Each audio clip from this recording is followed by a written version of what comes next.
39mm is the size of Royal Oak when Gerald Genta grabbed the piece of paper and pen to make the sketch.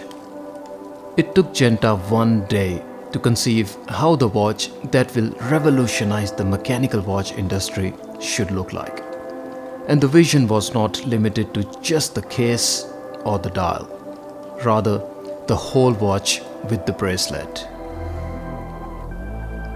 With the advent of quartz watches by Seiko in the late 60s and the mechanical watch industry already starting to die out, when many premium mechanical watch brands were struggling to survive, AP reached out to Gerald Genta to design a watch that can save the company from the financial collapse and crisis.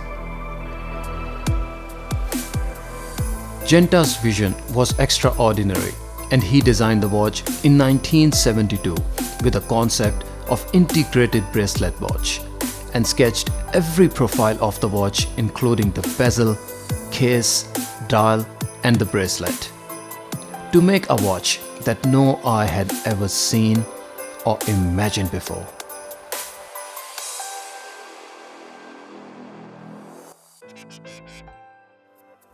While the originally designed Royal Oak is still in production, AP decided to add a new line in 2005 to make the Royal Oak a little more sporty, versatile and modern.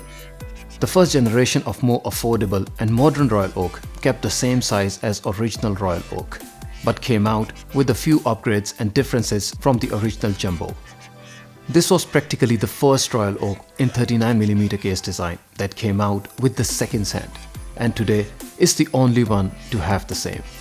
Yes, the original design of Royal Oak by Genta didn't have the seconds hand, and the Genta's design that is still in production, model reference 15202, still doesn't have seconds hand. So this 15300 was practically the first Royal Oak ever to have seconds hand in it. Sadly, it was also the last one, as AP later upped the size to 41mm. and making this line a completely different offering from the original 39mm size. The second design difference that sports a more affordable version of Royal Oak came with was the tapestry dial. Where original Royal Oak came with petite tapestry pattern, the 15300 came with the largest squares in the pattern called Grand Tapestry. The dials on 15300 were outsourced as AP didn't have the facilities to manufacture them in-house. This changed in 2012 when AP got their own pantograph, and the newer models 15400 or 15500 now comes with the in-house made dials. This was also the first Royal Oak in 39mm case to come with a quick date change mechanism, as opposed to 15202 that still doesn't have quick date change feature. And then the crown on 15300 was also further screwed down, which increased the water resistance rating from 50 meters all the way to 100 meters. The case resultantly came with slightly thicker size, but being still under 10mm in total thickness, 15300 is still a very slim watch. The bracelet also maintains slightly thicker profile, which adds to the versatility and ruggedness of the watch. 15300 also came with first in-house caliber 3120 made entirely by AP to be used in Royal Oak. The movement consisted of 280 parts and 40 jewels, housed inside 26.6mm diameter. Caliber 3120 beats at 21,600 vibrations per hour, offering 60 hours of power reserve. The movement has stood the test of times, and with decades of being in service and fitted in several models across the range, Caliber 3120 is a work of art and exhibits one of the nicest display backs out there. The movement has double balance bridge and rotor glides on ceramic ball bearings. Caliber 3120 features a 22-carat solid yellow-gold rotor that showcases Audemars and Piguet family's crests. To the left of the AP logo on the rotor, we see Audemars family's coat of arms featuring a bird with 3 stars and a donjon with a flag.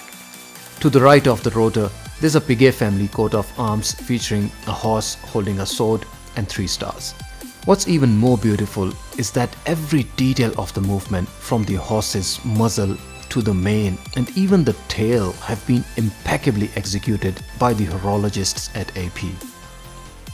On the wrist, the 39mm Royal Oak wears like nothing else, other Royal Oaks included.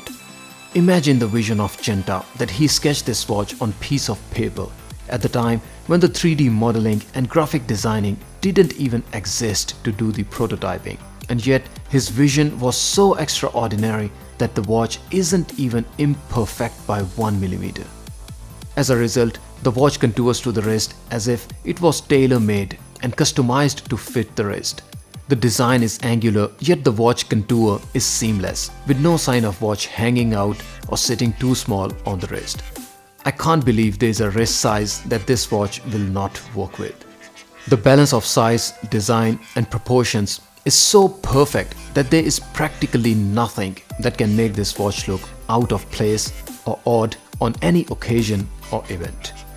15300 is virtually the only Royal Oak in 39mm case size that comes with seconds hand, quick date set, screw down crown, modern movement which is also more rugged, and grand tapestry dial. Being produced from 2005 to until 2012. Legend has it that there were only 15,000 pieces of 15300 that were produced in all those 7 years.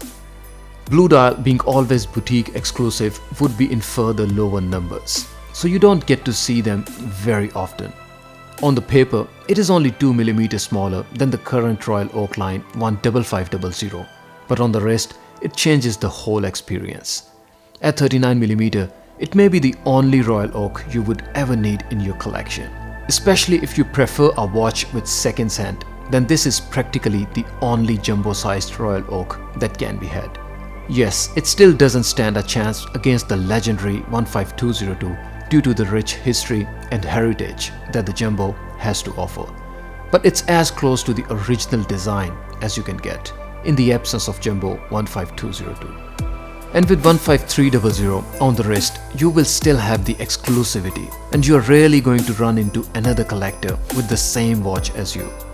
And here's the most beautiful thing about handcrafted AP Royal Oaks. Even if there's a second 15300 blue dial you ever come across, put it side by side with your blue dial. I bet you they'll both be unique.